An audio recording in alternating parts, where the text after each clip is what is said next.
Residents doctor की हड़ताल, मरीजों का आफतकाल। मांगे पूरी करो, पूरी करो, पूरी करो।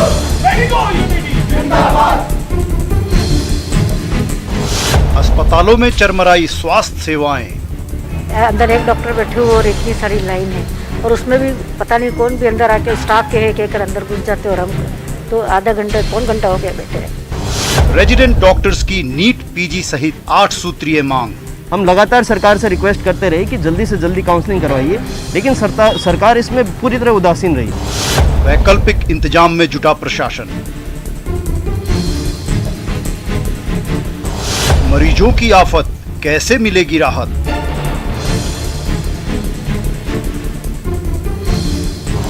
महामारी के बीच हड़ताल क्यों?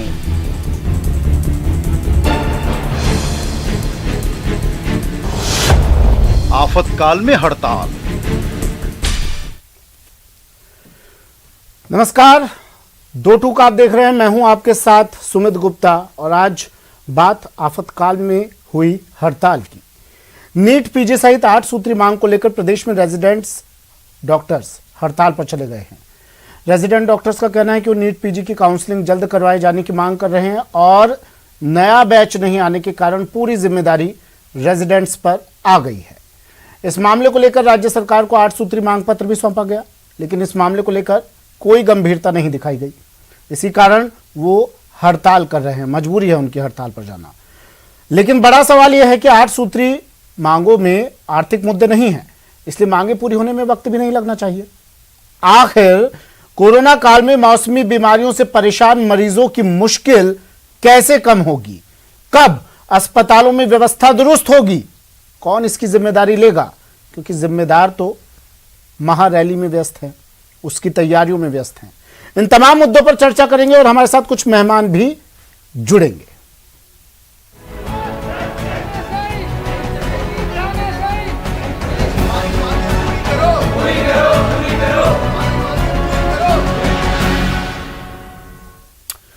मेहमान हमारे साथ जुड़ गए हैं। डॉक्टर अमित यादव, अध्यक्ष हैं जाड के। अमित जी, स्वागत है आपका न्यूज 18 राजस्थान पर। सर, आर तिवारी, कांग्रेस नेता, हमारे साथ जुड़ गए हैं। तिवारी साहब, स्वागत है आपका भी। सुरेश गर्ग जी, बीजेपी से हमारे साथ जुड़े हैं। सुरेश जी, आपका भी स्वागत है। सबसे पहले अमित जी, आपके पास में आ रहा हूँ। सर, क्या मांगे हैं आपकी? हड़ताल की ऐसी क्या आवश्यकता आन पड़ी अचानक से?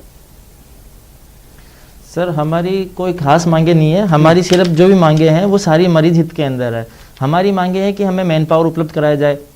हम सर पिछले 6 महीने से कोविड के, जैसे पूरे देश को पता है कि पिछले 6 महीने से जो कोविड की 2 पीक है उसको हमने पूरे फ्रंट फुट पे आके लड़ाई लड़ी है। ये जग जाहिर है, इसमें हमें शायद किसी को बताने की जरूरत नहीं है। ना ही हमने कभी इस चीज़ में शिकायत की कि हमारे पास कितनी मैन पावर है। हमने 24 घंटे कोविड के आईसीयूज में काम किए हैं। 6-6 महीने तक हम घर नहीं गए हैं, उसकी हमने कभी किसी से शिकायत नहीं की। हम बिल्कुल, पूरी देश ने हम पे जिम्मेदारी दी थी, हमने पूरी बखूबी निभाया था। लेकिन पिछले 6 महीने से केवल 2 बैच अभी वर्तमान में रेजिडेंट डॉक्टर्स के कार्यरत है। केवल 66% क्षमता के साथ हम पूरे मेडिकल कॉलेज एंड हॉस्पिटल का भार संभाले हुए हैं। तो सर, इसमें निश्चित तौर पे हम रेजिडेंट डॉक्टर भी हार्ड मास के बने हुए इंसान हैं, हम कोई रोबोट नहीं है।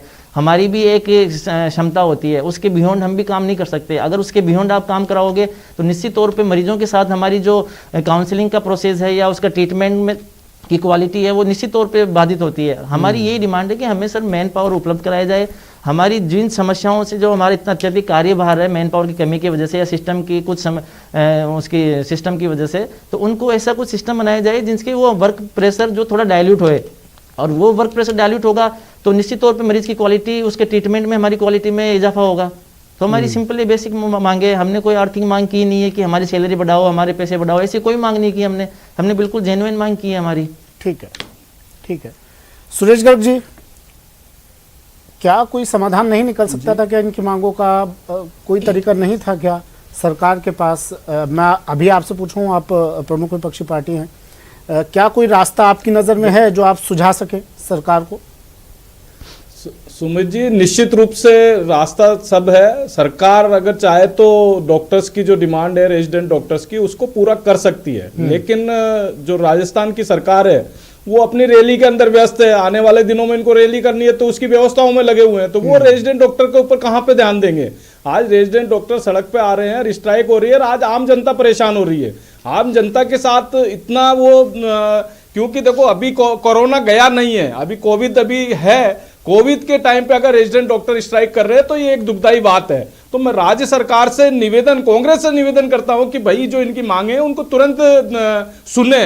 इन डॉक्टर्स को आप ये देखिए सुमित जी, डॉक्टर्स को भामाशाह कार्ड के अंदर और वो चिरंजीवी योजनाओं में लगा हुआ है। जब डॉक्टर्स का काम चिकित्सा का काम है, मरीज को देखने का काम है, और इनको दूसरे कामों में लगाया जा रहा है। तो मैं राज्य सरकार से निवेदन करता हूं कि भाई डॉक्टर का काम डॉक्टर को करने दें, उनको दूसरा काम नहीं करने दें। उनको जो बाबूगिरी का काम है वो तो बाबूगिरी से कराया जाए ना। ठीक है, आपका निवेदन सुन लिया होगा वैसे तिवारी साहब ने। तिवारी साहब, बीजेपी निवेदन कर रही है, अब तो सुन लीजिए। क्यों लगा रखा है भामाशाह कार्ड योजना में, और डॉक्टर्स का काम डॉक्टर्स को करने दीजिए? बीजेपी ऐसा कह रही है। कोई तरीका नहीं है क्या इस हड़ताल को समाप्त करने का आप लोगों के पास? सुमित भाई, सबसे बड़ी समस्या जो हमारे रेजिडेंट डॉक्टरों की है, उनके ऊपर कार्यभार बढ़ गया है। उनका मानना है कि 66% वर्ग से ही वो परेशान है। राजस्थान की जनप्रिय सरकार ने तो 1000 से ज्यादा रेजिडेंट डॉक्टरों की भर्ती का हमने दे रखा है, लेकिन नीट पीजी की काउंसलिंग का अधिकार तो भारत सरकार के पास में। भारत सरकार सुप्रीम कोर्ट में लंबित मुकदमे में तरीके से अपनी पैरवी नहीं कर पा रही है। और जब अगर सरकार, राजस्थान की सरकार चाह रही है कि मरीजों की सेवा हो, इन रेजिडेंट डॉक्टरों पर जो कार्यभार बढ़ा है उसको हम कम कर पाए, लेकिन भारतीय जनता पार्टी के 24 सांसद और एक आरएलपी के सांसद हनुमान बेलवान, अरे राजस्थान की सरकार ने तो दिल्ली में पैरवी करने के लिए कि 25 के 25 सांसद इन लोगों को दे रखे। हमारे भारत सरकार में जो कोटा से जो दिल्ली में सांसद है ओम बिरला जी, वो स्पीकर है। ये जो रेजिडेंट डॉक्टर हड़ताल पर है, कह रहे कम से कम सरकार हमारी आवाज तो पहुंचाए, हमारी आवाज तो उठाए, इनका पक्ष तो रखे, लेकिन आप वो भी नहीं कर रहे। ये लोग ऐसा कर रहे हैं। सरकार का है, सही कह रहा हूँ अमित जी? राजस्थान सरकार का कोई रोल ही नहीं है। सुमित जी, मुझे तो आज तिवारी जी की बातों पे हंसी आ रही है। मैं आ रहा हूँ सुरेश जी, तिवारी जी की बातों पे हंसी आ रही है कि राज्य सरकार का मुद्दा और उसको केंद्र सरकार पे लेकर। सुरेश जी, मैं आ रहा हूँ आपके पास। सुरेश जी, मैं आ रहा हूँ। अमित जी को सुन ले, कर रहे हैं, सर सुन तो लीजिए। मुद्दा क्या है? सर बहुत वक्त है आप लोगों की झगड़ने के लिए, 2 मिनट दीजिए ना सर। कार्यभार बढ़ा हुआ है जो आप सुरेश जी, सुरेश जी, सुरेश जी और तिवारी साहब, सुरेश जी और तिवारी साहब, सुरेश जी और तिवारी साहब, 2 मिनट रुकिए ना सर। अमित जी को सुन ले, बहुत वक्त पड़ा है, अभी झगड़ते रहना आप। अमित जी, आपका मत यही है कि राज्य सरकार कम से कम आवाज तो उठाए, आप लोगों की पक्ष तो रखे, पैरवी तो करे। हमने हमारी सारी हमारा जो मेन मकसद क्या था इस आंदोलन का, या जो भी हमने प्रोटेस्ट किया था, कि हमारे पास जो वर्कलोड है वो डाइल्यूट होए। वो डाइल्यूट होने में सर राज्य सरकार और केंद्र सरकार दोनों अपने अपने लेवल पे अपनी भूमिका निभा सकते हैं। केंद्र सरकार के हाथ में था नीट पीजी काउंसलिंग का, वो मामला सुप्रीम कोर्ट में चल रहा है, उस पर हमारे ऊपर वार्ता चल रही है। फिर हमने सरकार से ये निवेदन किया था कि अब जो कुछ जो समस्याएं हैं जो राज्य स्तर पर उनका समाधान हो सकता है, जो हमने 8 सूत्रीय ज्ञापन दिया था राज्य सरकार को, माननीय मंत्री जी को, कि अगर ये समस्याएं भी आप समाधान कर लेते हैं तो एक बहुत बड़ा प्रेशर वर्कलोड का वो कम हो जाएगा। लेकिन अभी तक सरकार ने कोई सूद ही नहीं ली। हमारी समस्याओं का समाधान करना तो दूर सर, उसकी समस्याओं को सुनने तक के लिए नहीं बुलाया अभी तक हमने। किसने नहीं बुलाया सर? और कार्यभार का नहीं, एक मिनट अमित जी, एक बार जरा ये लाइन दोबारा बोलिए, किसने नहीं बुलाया आपको? सर राज्य सरकार, माननीय मंत्री महोदय को 2 दिसंबर को हमने 8 सूत्रीय ज्ञापन दिया। मैं खुद, लेकिन अब तक आपकी सुध नहीं ली। हमारे जाट पदाधिकारियों के साथ में मैं खुद सचिवालय जाके आया था। तिवारी साहब जवाब दीजिए। इसके बाद में माननीय, आपका कोई रोल नहीं बनता इसमें। बात सुनो, मैं डॉक्टर अमित, मेरी बात सुनिए। आप जिस दिन मंत्री महोदय से मिले थे, मंत्री महोदय का तो विभागीय भी 10 दिन पहले मिला है। सुमित, आज 7 तारीख हुई है दिसंबर की, 2 दिसंबर को राजस्थान के चिकित्सा मंत्री से अपना ज्ञापन देते, उसी दिन राजस्थान के चिकित्सा मंत्री प्रसादी लाल जी मीणा ने नीट काउंसलिंग के लिए भारत सरकार के स्वास्थ्य मंत्री को लिखा, आपके साथ में। अरे 1000 डॉक्टर अगर आपके साथ में और आ जाएंगे तो आपकी परेशानी कम हो जाएगी कि नहीं हो जाएगी? भारत सरकार आनी चाहिए ना। अभी अमित शाह आए थे, आप लोगों को ओम बिरला से, अमित शाह से भी तो कहना चाहिए था ना कि राजस्थान की सरकार हमारे साथ। आप लोगों ने इनकी आवाज पहुंचाई, आप लोगों ने आवाज पहुंचा दी ना इनकी। हमने राजस्थान के मंत्री महोदय के माध्यम से दिल्ली के स्वास्थ्य मंत्री मंडाविया जी को, भारत सरकार को लिखित में निवेदन किया है कि तो लिखित में वो हम चिट्ठी दिखा दीजिए ना, डॉक्टरों को भर्ती करना ये भी कुछ दिन रुक चाहते जाएंगे, हैं, आश्वासन मिल जाएगा, चिट्ठी दिखा दीजिए इन्हें कि भाई आप बात चल रही है हमारी। को मालूम है, हाँ, ये सुरेश जी, पता है, सुरेश इनके जी। सामने चिट्ठी लिखी है मंत्री जी ने। हाँ हाँ सुरेश जी बोलिए। सुमित जी मैं ये कहना चाह रहा हूं कि राज्य सरकार को जो जिम्मेदारी निभाना चाहिए, हाँ। तो राज्य सरकार वो जिम्मेदारी नहीं, वो केंद्र को निभानी है। और केंद्र सरकार को दोष दे रही है कि हाँ, वो राज्य सरकार की जिम्मेदारी अभी केंद्र को निभानी है, ऐसा कुछ कह रहे हैं शायद तिवारी साहब। समस्या यहाँ पर है कि डॉक्टर से 24 घंटे काम कर रहा है, उसका समाधान होना चाहिए। डॉक्टर को भामाशाह योजना के अंदर लगाया गया है, नहीं सुनिए लगाया गया है, उसकी समाधान। अरे सर सुनिए ना सुरेश जी, परेशान हो रहे हैं। ठीक है, मैं पहले तिवारी साहब आपसे जानना चाह रहा हूं समस्या का समाधान क्या है, मुझे बताइए, बहस मत कीजिए, वक्त की कमी रहती है, 22 मिनट का वक्त होता है, मैं सबसे जल्दी से बताइए समस्या का समाधान क्या है। राजस्थान के तमाम रेजिडेंट डॉक्टरों को प्रणाम करता हूं, नमस्कार। वो ठीक है, वो कर लीजिएगा, समस्या का समाधान क्या है आपके हाथ में है या नहीं है कुछ? साक्षात भगवान माना है, ठीक है। राजस्थान के 7 करोड़ लोगों के लिए साक्षात ईश्वर है। जब मंदिर मस्जिद गुरुद्वारा चर्च बंद थे, आपके हाथ में कुछ है या नहीं है? राजस्थान की आप इस समस्या का समाधान निकाल सकते हैं या नहीं? हम लोग कल रात को 8 बजे तक इनसे अधिकारी बात कर रहे थे, लग रहा था कहीं ना कहीं चर्चा सकारात्मक होगी। नहीं, वो तो अमित जी तो कह रहे हैं कि कोई अभी तक बातचीत ही नहीं हुई, मंत्री महोदय से मिले लेकिन कोई रेस्पॉन्स नहीं मिला इन्हें, बैठ करके ऐसा ही कुछ है ना अमित जी? की है और लगता है 1-2 दिन में जल्दी समाधान होगा हमारे। अरे तो सर हमारा तो इतना सा निवेदन है, मैं सर पूरे राजस्थान के डॉक्टर्स की तरफ से करबद्ध हाथ जोड़ के दोनों सरकारों से निवेदन कर रहा हूँ। हम भी नहीं चाहते, कोई भी रेजिडेंट डॉक्टर नहीं चाहता है कि वो हड़ताल पे जाए, उनकी वजह से मरीज परेशान हुए। हमारा तो इतना सा निवेदन है, ये सीधी सी 8 सूत्रीय मांगे हैं जिसमें एक भी आर्थिक मांग नहीं है, एक भी ऐसी मांग नहीं है जिसके लिए सरकार को 4 दिन 5 दिन का समय लगे। ठीक है अमित जी ठीक है, सुनिए तिवारी साहब मैं आ रहा हूँ। अमित जी अब मेरा एक सवाल का जवाब दीजिए आप, क्या आप लोग ये जो हड़ताल करते हैं, ये आंदोलन जो करते हैं, इसके लिए क्या इन तारीखों का इंतजार करते हैं आप? जब प्रदेश में कोरोना केसेस बढ़ रहे हो तो हम लोग हड़ताल कर देते हैं, सरकार का गिरबान पकड़ लेते हैं, अब तो मांगे माननी पड़ेगी, ऐसा कुछ है क्या? नहीं सर, एक चीज बताओ सर, इसमें हमारी खुद के स्वार्थ के लिए एक भी डिमांड हो तो बताओ। हम लेकिन आप हालत तो देखे ना अमित जी, हमें रेजिडेंट डॉक्टर अमित जी आपको आंकड़ा बता देता हूँ, आपकी आपको मुझे बताने की जरूरत है नहीं वैसे, लेकिन फिर भी ये कुछ लेकर आया हूं मैं लिखित में चिट्ठा आपके लिए। राजस्थान में कितने केसेस मिल रहे हैं आप जानते हैं, एक परिवार में 9 पॉजिटिव मिल गए, 17 केसेस अब तक जयपुर में हो चुके हैं, राजस्थान में हो चुके हैं, ओमिक्रॉन दस्तक दे चुका है। आपको आपका जमीर गवाही दे जाता है क्या ऐसे वक्त पर हड़ताल पे जाने के लिए? धरती का भगवान फैक्ट बताता हूं, हाँ। मैं बिल्कुल सर कोई नहीं चाहता कि हम हड़ताल पे जाएं, मैं आपको फैक्ट बता रहा हूं। अभी जिस स्थिति पे हम हैं, क्योंकि हमने दोनों फेज देखी, हमने बिल्कुल लाशें गिनी है, 24 घंटे हम हॉस्पिटलों में जब आरयूसीएस में ड्यूटियां करते थे, हमने वो मंजर देखा और अभी तक वो भूले नहीं है। नहीं कोई भी नहीं भूला है, कोई भी नहीं भूला है। और अब ये जो तस्वीर आ रही है ओमिक्रॉन के मामले बढ़ रहे हैं और ऐसे वक्त पर आपकी हड़ताल, तो डर लगता है सर। दो बात बोल रहा हूँ, आज अगर रेजिडेंट डॉक्टर्स नहीं आते हैं, ये रेजिडेंटों पे प्रेशर रहता है और अगर कल को थर्ड वेव आती है तो मतलब वो लोग नहीं आते हैं तो आप भी हड़ताल पे चले जाएंगे? उन मरीजों का क्या जो हॉस्पिटल में भर्ती है और उन मरीजों का क्या जो अब पहुंचने वाले हैं आपके भरोसे पर? कुछ हुआ तो जिम्मेदारी कौन लेगा?